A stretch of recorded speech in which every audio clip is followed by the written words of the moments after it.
excuses for non-performance.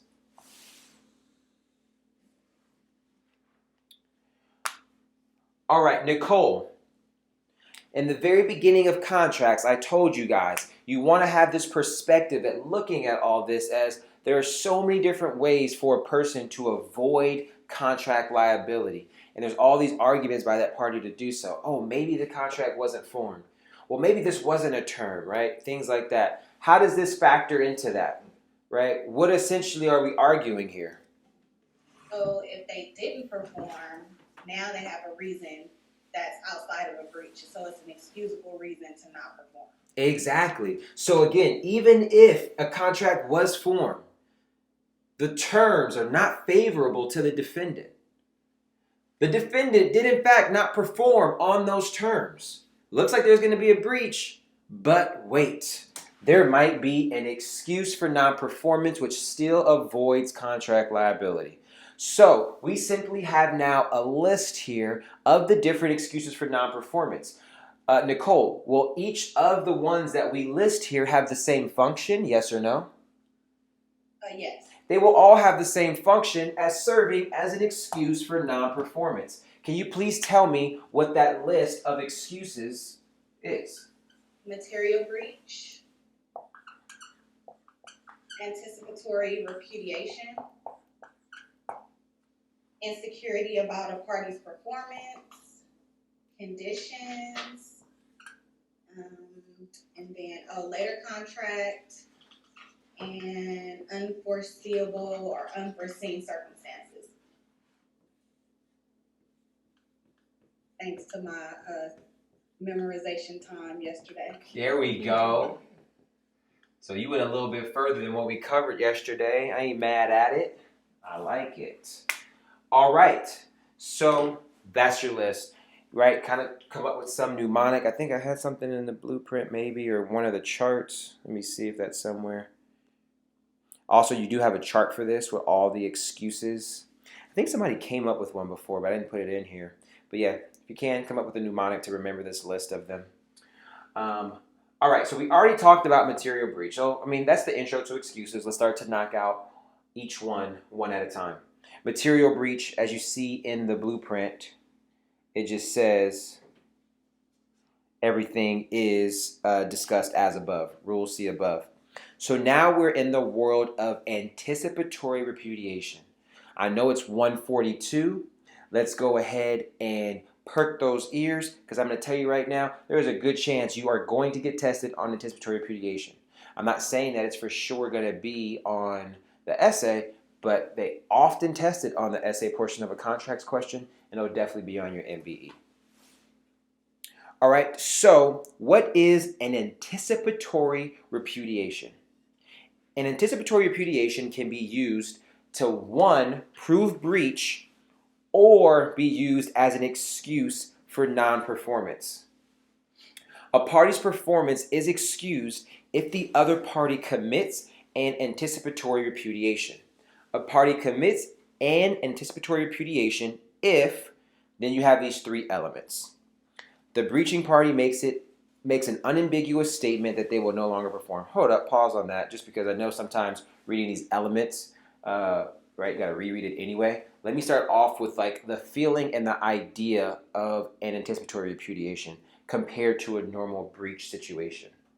Anticipatory repudiation is a situation in which somebody is making it clear that they are not going through with this deal.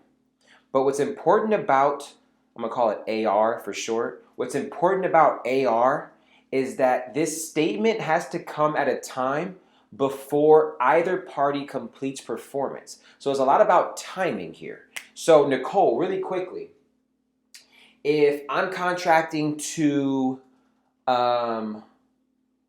give you basketball lessons on March 15th, and then on March 16th, right, nothing happened, are there going to be facts for AR, or are you going to discuss just normal breach?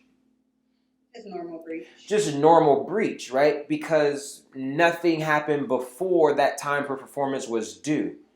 But AR will come up if we were supposed to perform on 3/15, But on 310, I said to you, hey, I know we got that basketball training session coming up. I am no longer going to be able to do that. Um, and then that's it. Now let's go through these elements. There was an unambiguous statement that I will no longer perform. The statement is made before the performance is due because it was due on the 15th. I made it on the 10th. And neither party has completed their performance. So you'll see there as a note, right, where it says SA and MBE tip. AR is when AR is tested, it is common for the fact pattern to test a contract that has a future date for delivery, a due date / delivery date for the goods or services, plus the buyer is usually paying upon completion, right? So here, if on 310, I said I'm not doing it, but if Nicole prepaid her full amount for that training session, it's no longer AR because one party has completed their performance. AR only occurs when neither party has completed their performance. Okay? So that's super important. That's one of the aspects they like to test here. Okay, and if it says here, if the non-breaching party has already fully performed, then they cannot use AR and just must simply wait until the date for performance has passed and then claim breach and sue for damages. So if on 310 we signed the contract, she prepaid for the session, she can no longer use AR if then on, well, let's say this happened on 3/9 just to give it an extra day. Contract entered into on 3/9, prepaid. On 310 is where I make the statement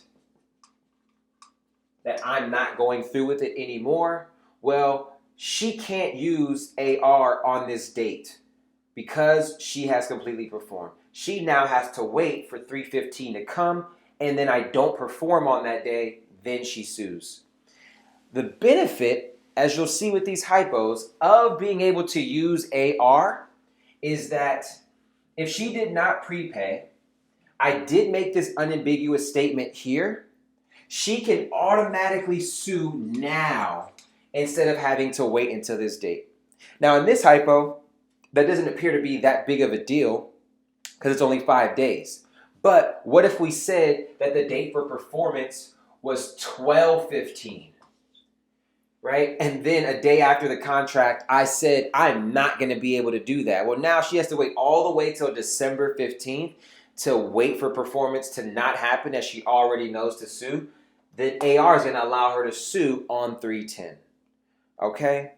Any questions so far? That was a pretty good big picture of like how that works. So I'll make sure everybody's on the same page. I said we have a few tomorrow.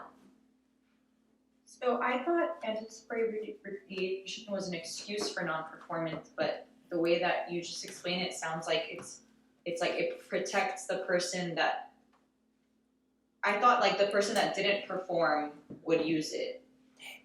So that's what I'm getting confused about. Well, usually in that scenario, there might be. We'll see the hypos. I think this is going to be the scenario where there might be multiple people not performing. But here's what the lesson is that the note that I was going to refer to is that AR is in this section of excuses, but a lot of times, Tamar, it's tested in a way where it's just simply your method for proving breach.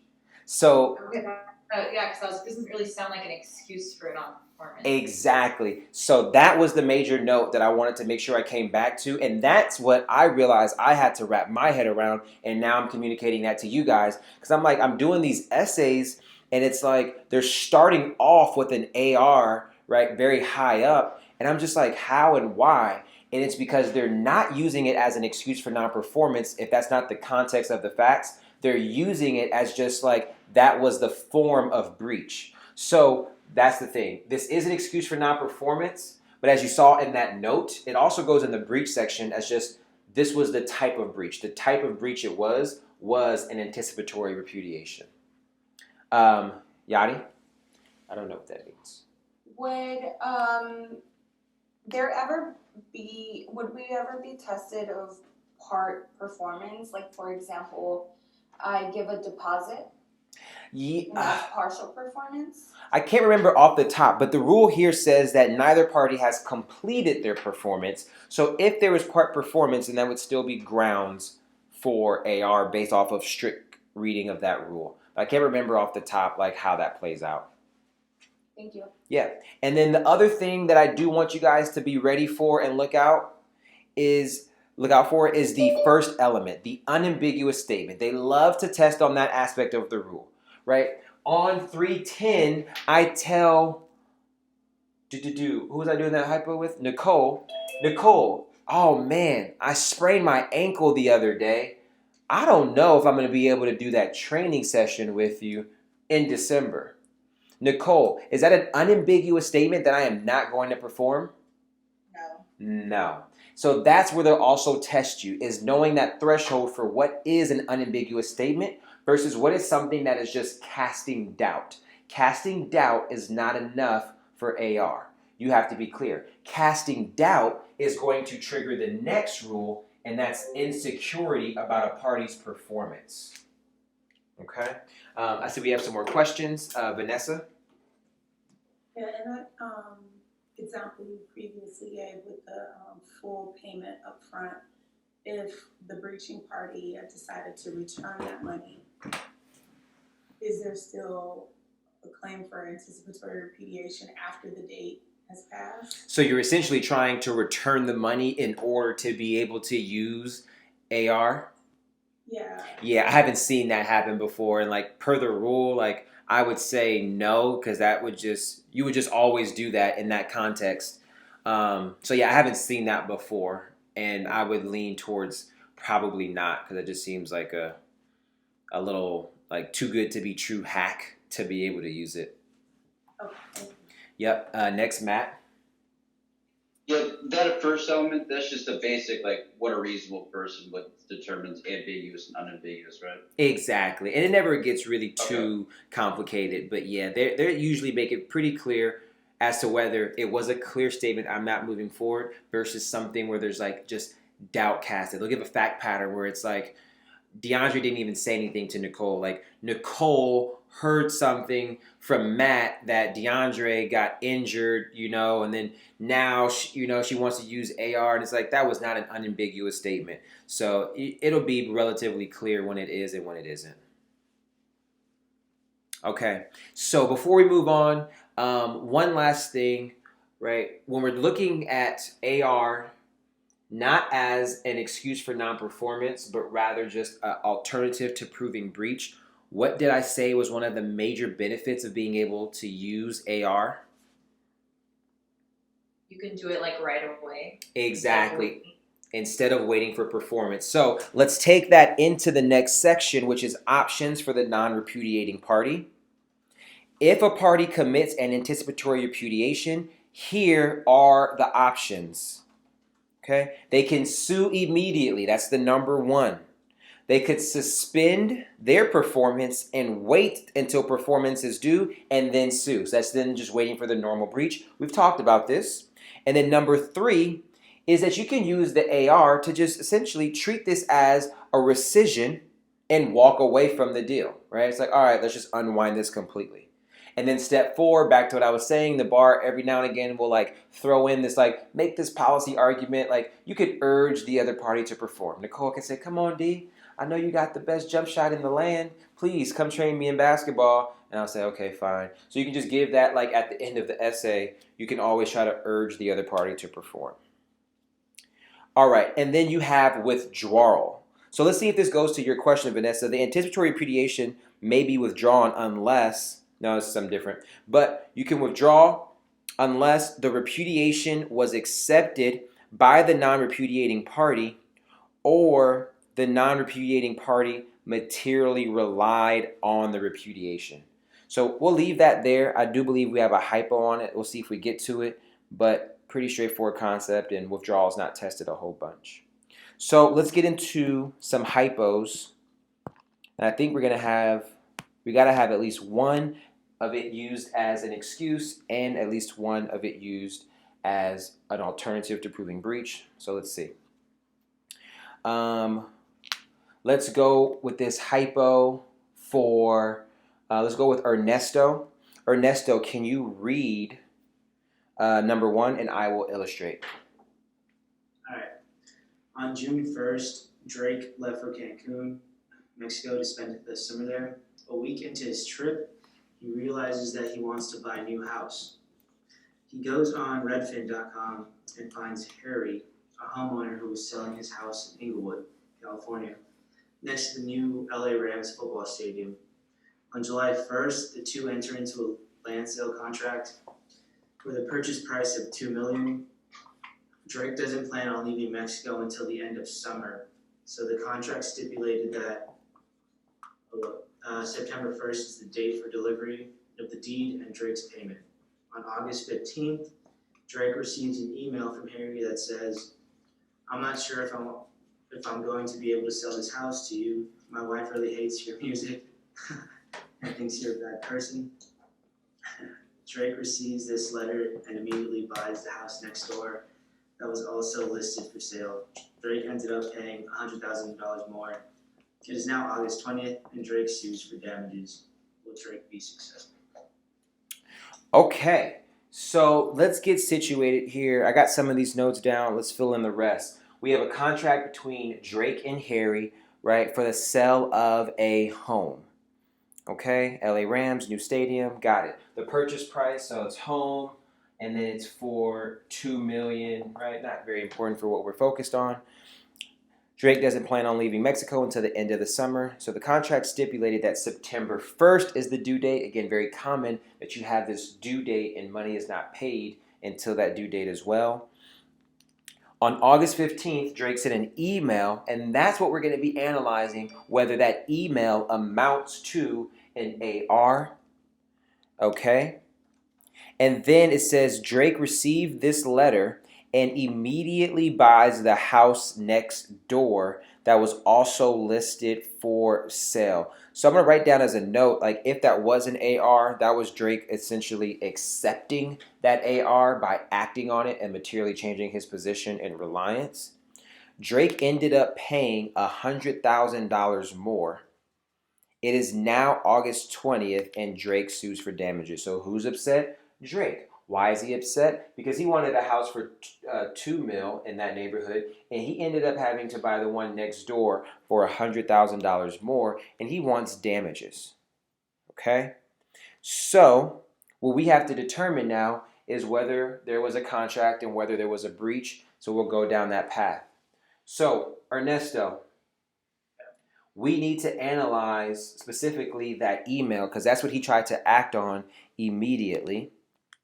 Okay, and so is this email going to amount to AR? Well, actually, I want to kind of walk us in from this perspective. When was the date for delivery? September 1st. And what's the date now at the end of the fact pattern? August 20th. Is the performance due yet? No. So there is no traditional breach, right, in that sense. So the only way Drake is going to be able to win right now is if he can prove AR. Because otherwise he'd have to wait till this wasn't available on the date it was supposed to be available, right? Which would make sense. You would normally think, all right, I have until that date. You must give me at least until then. You could only do it now if it's AR. Perfect. That makes sense why we're talking about AR. Now, the email is what we're analyzing. Running through the elements, what do we think here, Ernesto? Is that going to be AR? No, I don't think so. Just because it says, I'm not sure if I'm going to be able to sell this house to you, not like I'm actually not going to sell this house to you. Exactly. So it started off saying, I'm not sure. That can't be unambiguous. It started off ambiguous. I'm not sure if I'm going to be able to sell this house to you, right? Because my wife, blah, blah, blah, doesn't like your music, etc. So no, this does not amount to AR because the first element fails. Were the other elements met? Yeah, neither party had completed performance, and this was before performance was due. Is that the next other element? Yeah, it was made before the performance is due. So those two elements were met, but the first one failed. So what's the final outcome, Ernesto? That Drake will not be successful and he sues for damages. Exactly. Drake will only then be able to sue for damages if he does what? For the If he waits for the date of performance and then it still is not, right, okay. performed by that date. Okay, let me read through the answer on this one. I know we have a note, so let's all go to the note for this section.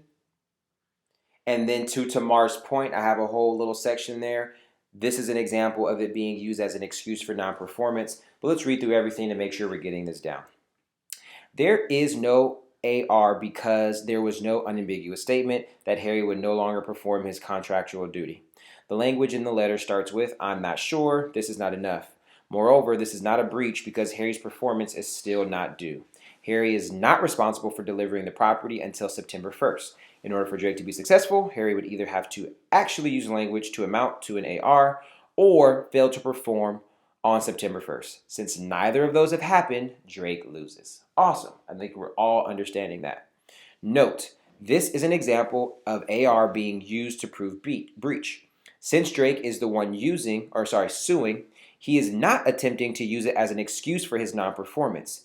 He is using it as a basis for suing Harry immediately instead of having to wait till September 1st. So again, I gave you guys this common way that it's also used, this alternative. Now, let's look at this quick comparison for how it's used as an excuse for non-performance. Let me erase these facts as we do that,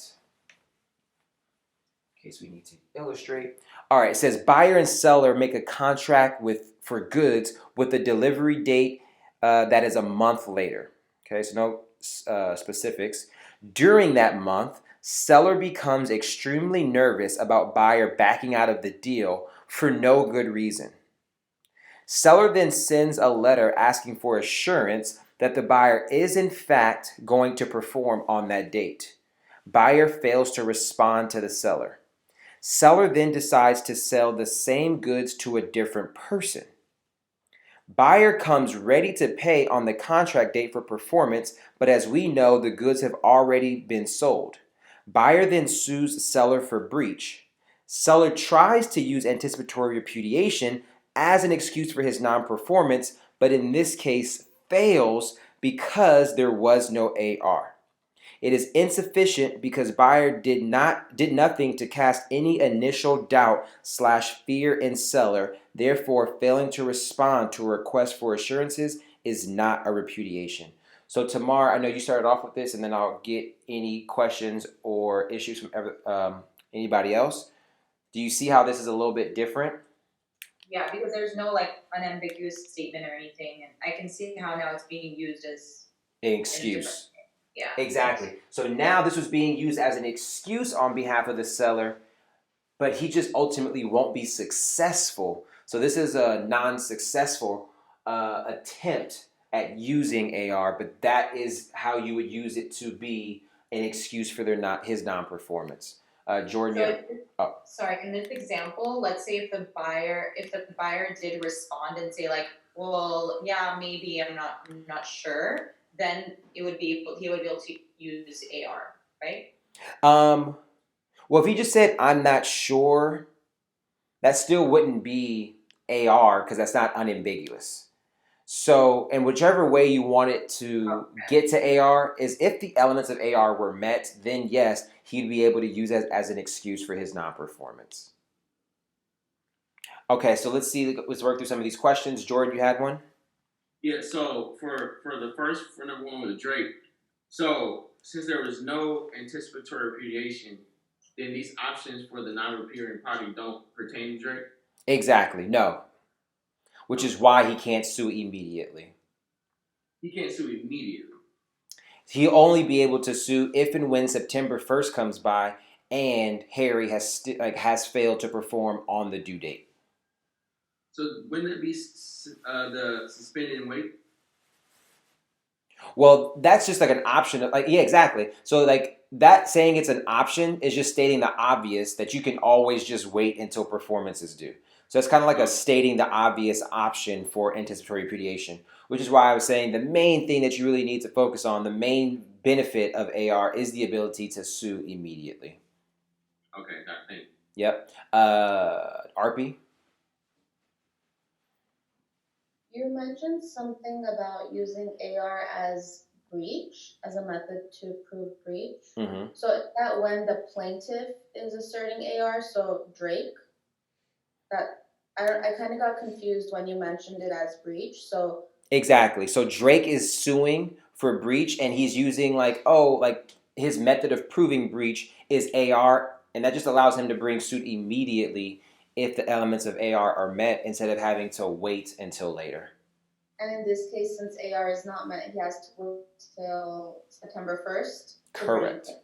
And then this other example, the one under the answers. So this is the seller bringing AR, right? Exactly.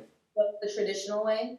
Right, and it's hard to call it the traditional way because what was funny is that it seemed like they test AR more in this concept of like an alternative breach thing than they do as an actual excuse for non-performance. So be more prepared for that. But yes, the excuse side.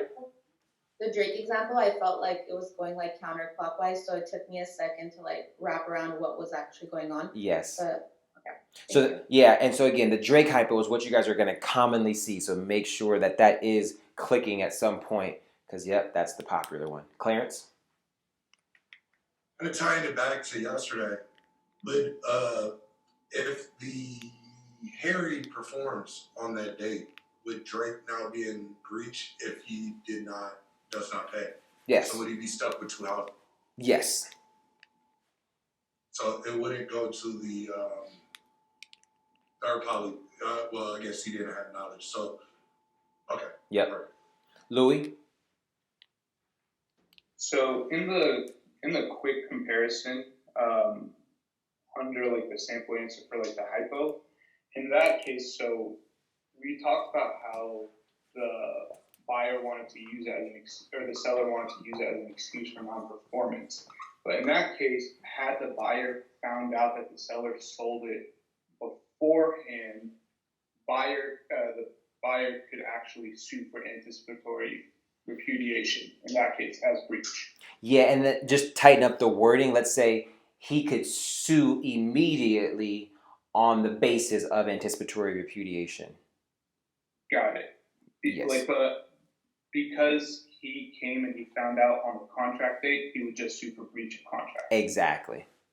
Ordinary Got it. breach. Okay. And real quick too, just so we can all make sure we're super tight on this. Let me just illustrate everything on this comparison one so we can see it. So buyer and seller make a contract for goods with a delivery date that is a month later. During that month, seller becomes extremely nervous about buyer backing out of the deal. So there's this whole like nervousness plus demand for assurances. Okay, and then the question is whether or not this amounts to its own anticipatory repudiation, right? And so what we'll learn based off this is kind of diving into the insecurity about a party's ability to perform. And if there is an insecurity and the other party, a valid insecurity, and the other party fails to give written assurances if it's demanded, then that will then amount to an AR. But here the key fact was he became extremely nervous for no good reason. So as we get into the rule, you'll see that that completely negates the ability to prove AR through insecurity when you had no good reason to begin with. So ultimately, this was no AR for this nervousness and for buyer failing to respond to seller. He didn't have to. But if seller had a good reason why, he would have had to. So let's stick there for a second. Seller then decides to sell the same goods to a different person. So then we had seller selling home to another. Okay?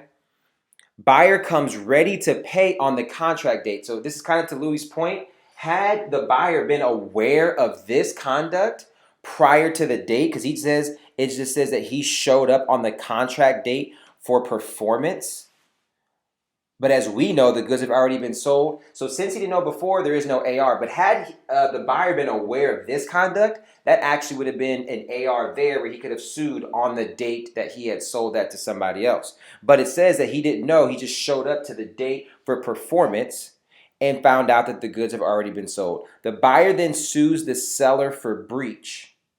Okay, so buyer versus seller. So this was just an ordinary then breach.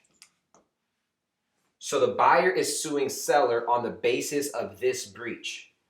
The seller was trying to excuse his non-performance of giving the home to buyer on the basis that the buyer committed an anticipatory repudiation. But that was not an anticipatory repudiation because as we went through the rules, we saw that it was not met. So it was an attempt for seller to use this AR as an excuse if buyer had already committed an AR by failing to respond to the demand for assurances. But again, we haven't gone over the rule in detail yet, but I gave you the overview, and we'll know from our rule that that scenario did not amount to an AR. Clear? I think that was pretty good. Mark? Yeah, I have a question about the rule. So for the seller sells home to another, that's implied anticipatory repudiation, right? Seller sells home to another, would you say? Like in an AR scenario, like the unambiguous conduct, it says, for example, seller sells specific item to another buyer. Exactly. So I know all three of these need to be satisfied, but if you have like a situation like that, number 2 says the statement is made before the performance is due. That's referring to the unambiguous statement that you make, right? Like when you said you're not going to tutor you're not going to do the basketball classes anymore. Exactly. Yeah. Well, and I think so the elements have to be met. Even if you wanted to argue the elements are met, you don't, as the buyer, really have any benefit of AR anymore if you're not becoming aware of it until the date of performance. It doesn't really matter. That I understand. I'm trying to figure out how is the rule going to be satisfied if you have under element 1, it says implied AR can be done by unambiguous conduct, right? Yep. And then it says the statement is made before the performance is due. Got you. So it's just like that person is then made aware of the conduct before performance is due. Is how I interpret it. Or like a statement has been made to him about it. There we go. Cool. Okay, I think that's all the questions. Awesome. So let's go ahead. And since we are kind of like knocking out 2 birds with 1 stone, and before we do that, let's read the last part of this note on the first sample answer. So under the quick comparison, it says, before we move on, here are other examples seen in MBEs that have tested insufficient language to amount to an AR. And you can highlight the particular portions that are important. The part in the quotes here, buyer and seller enter into an agreement to purchase land before the date for closing. Buyer sends a letter that says, I've become unhappy with the terms that we agreed upon and no longer intend to go through with the deal unless I am legally obligated to do so. Seller is not able to treat this as an anticipatory repudiation and sue immediately. Seller must wait. So this was not an unambiguous statement. So again, this is some gauge setting for you seeing what the threshold is. Simply expressing that you are unhappy and that you no longer intend to, unless you're legally obligated to do so, right? That combination of wording is not going to be an unambiguous statement because you are legally obligated to do so. So that means by definition, you still do intend to go through with it. Number 2, here's another example taken from an MBE. Contract for construction is formed. Then, unsure of his ability to start on the due date, the contractor requests a 30-day extension for the start date. The homeowner then treated that request as an AR. That's not an unambiguous statement that you're not going to complete because you simply requested that. So again, gauge setting for now what actually will amount to meeting these elements, right? That's what's always important about all of this stuff, guys. It's one thing to know the law, right? Then you also have to know how to organize it. You also have to know what's the threshold for meeting some of these gray line rules where it's not exactly clear. And so again, as you go through all your practice, that's why I say you have to be doing questions with no distraction, right? So you can see something and then like log it in your catalog, like, oh, that was an example of this. So you can set that gauge. And again, I'm here making it a little bit easier for you by like extracting that and putting it in to prepare you for it. Okay, it's a benefit. I didn't get that when I had to go through bar prep. I had to figure it out all on my own. It was hard. All right, so let's go to number 2.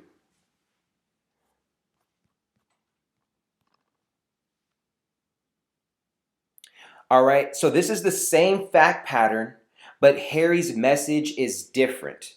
So it's the same Cancun home situation in Inglewood and right, $2 million, same dates, etc. But when we go to the email, we have the email on the board. The email now says, my wife really hates your music and thinks you are a bad person. I cannot sell you this house anymore, man. It's either my marriage or selling you the house. I choose my marriage. Okay, so now all of a sudden, this language in the email does amount to an anticipatory repudiation. Therefore, Drake can sue on August 20th, even though the date for performance was on September 1st. So boom, all we did was change the one element that was previously failing to being satisfied, and that changes everything. He can now sue immediately. All right, we only have 2 more. Let's get through both of these because AR is important. So I'm going to diagram it. Let's go with Kristen. Kristen, can you read number 3 for me and I'm going to diagram, please? Yes. On January 1st, Bob the Builder enters into a construction contract with Hal the homeowner to build a house for $90,000. The contract stipulates the following. 1, the date for completion of the home is April 1st, and 2, Bob is entitled to progress payments of $30,000 on February 1st, $30,000 on March 1st, and $30,000 on April 1st. The contract is signed and the parties begin to perform. On February 1st, Bob was paid $30,000 for his diligent work in January. On February 2nd, Bob is offered the once-in-a-lifetime opportunity to build a home for share. He immediately calls Hal and says, sorry man, I'll no longer work in your house, got a better project to work on. What are Hal's legal rights at this point? Okay, so the date for performance for the completion of the home is April 1st. When did this whole like I'm not going to do this anymore go down? February 2nd. February 2nd. So technically, does Bob have still more time to complete this even though he made this statement? He does. He does. So you're not going to sue him for breach just yet because he has more time, but maybe you can do it, or traditional breach, but maybe you can do it breach by anticipatory repudiation. So we have to go through and see if the elements are met. Going through the elements, is the first one met? Was there an unambiguous statement? Yes, he said, sorry man, I'll no longer work in your house, got a better project to work on. It was pretty clear. Okay. Was it before performance was due? It was. Okay. And then was it before either party completed their performance? So this goes back to Yadi's question, and this is answering it right here. Yeah, I think he was only paid one payment of $30,000 for his work in January. Exactly. So there was still more money to be paid. So this is back to your question, Yadi. And there was no complete performance. So here the partial performance is not going to disrupt this element being met. There has not been completed performance because Bob still had more house to build and Hal still had $60,000 to pay. So all of the elements are met. So then what does that do? Give us all of those options under AR. Now he could sue immediately. Hal can sue immediately for damages for Bob breaching. Hal can suspend any further payment until 4/1 and sue. But again, we already knew that because that's just ordinary breach stuff. Hal can also cancel the contract and walk away. Why would you want to do that? But then Hal can also say, Bob, please come back and finish. Pretty straightforward. Any questions on that one, Kristen? No.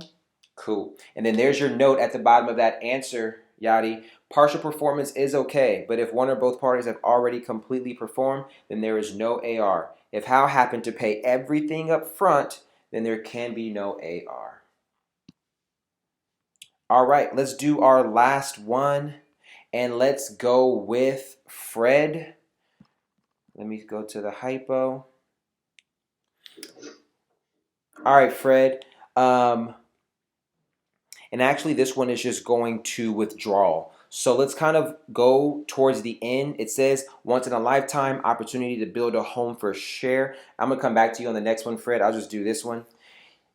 He immediately sends a letter to Hal that says, sorry, man, I'm no longer going to work on your house. Got a better job to work on. Hal then hires another builder to finish the home for cheaper. But guess what? Cher ended up backing out of the deal with Bob. And now Bob goes running back to Hal and says, please let me come back to this job. I want to finish your house ASAP. Hal refuses to allow Bob to continue, and Bob sues Hal for breach of contract. So this is a situation where Hal committed an anticipatory repudiation by telling him, I am no longer building your house, right? We went through the elements. We saw why it was met. The general rule is that you can withdraw your repudiation unless, right, something happens. Let's go to see what that... The party materially relies. Oh, there we go, Fred, coming in with the ghost answer. So unless the repudiation was accepted by the non-repudiating party or the non-repudiating party materially relied on the repudiation. Accepting it will simply look like acknowledgement, like, okay, I accept that is what it is. But even if they don't accept it or say anything to it in that regard, if they rely on it materially, then that treats it as something that can no longer be withdrawn. Here, Fred, as you pointed out, there was material reliance because Hal ended up finding another contractor already and hiring them. So now they're contractually obligated to pay somebody else to do this house. That's a material reliance. So therefore, Bob cannot take back his withdrawal. Louis? So for this, the standard is only a material reliance, not a detrimental reliance, because in this case, the contract was actually cheaper than what he was paying Bob, but he could still sue. Exactly, yeah. And all you need is material, because it doesn't have to be to the detriment, because he didn't, to his detriment, rely on or hire another person, because he did get it for a better deal, but still, it'd be messed up if now he was contractually obligated to pay both of these people for the same job. Yep, cool. Awesome. Guys, this is really good stuff. Like the fact that like you guys are understanding how this stuff is going to come across and being prepared for it before you get into it. I hope you're going to see very soon that is going to be a game changer. Like even for me, this is the first time that we're teaching it in Legally Fit as a way where you're clearly seeing the two different ways AR is really approached. Because otherwise you're just sitting there scratching your head like, why is AR like out of place? It's not being used as an excuse for non-performance, you know, when that's all it's been taught as. So that's the lesson for AR, right? You know the elements, you see how it's tested. Make sure you're remembering that, you know, the different ways it's applied. But really good job. So let's go into number 3 now, which is what I wanted to revisit, but we've already talked about the rule. So this kind of goes hand in hand with AR, and it's insecurity about a party's performance. So this, first of all, is for the UCC only, which you want to remember that. Under the UCC, when a party has a reasonable suspicion that the other party may not perform, they may make a request for assurances. But highlight that first part. You have to first have a reasonable suspicion. That was the issue with the fact pattern we did earlier. There was no reasonable suspicion, which is why it all failed under this rule. So once you have that reasonable suspicion, you may make a request for assurances in writing from the other party that they will indeed be able to perform as promised under the contract. Now, once that person receives that request, that party must respond within a reasonable amount of time, typically not to exceed 30 days. It also must be a response in writing. with assurances that they will be able to complete their portion of the agreement. If you fail to respond to a good faith request for assurances, then the requesting party may treat that as an anticipatory repudiation. So it's like you have your elements up top, the 1, 2, 3 reasons for treating something as AR. This is like your second way of treating something as an AR, and that is through the insecurity about a party's performance route. Okay, no need to do an additional hypo. We already have a good understanding of what that is. Any questions? Ani? Yeah, is this called prospective inability to perform? Is it the same thing as that? Yes, inability to perform. Yeah, I've seen that title before, I think. Yeah. Okay, so it's interchangeable. Yeah, I've We seen could- different words for that. Okay. Don't be using no other materials during bar prep, okay? Getting us all confused up in here. No, I remember this from school, that's why. Got you. Louis? When it comes to the actual request by the person sending it, can they put a deadline for when the other party has to respond by? Yeah, so you'll see that, right? You'll see that where they try to do that, but you don't give any honor to that.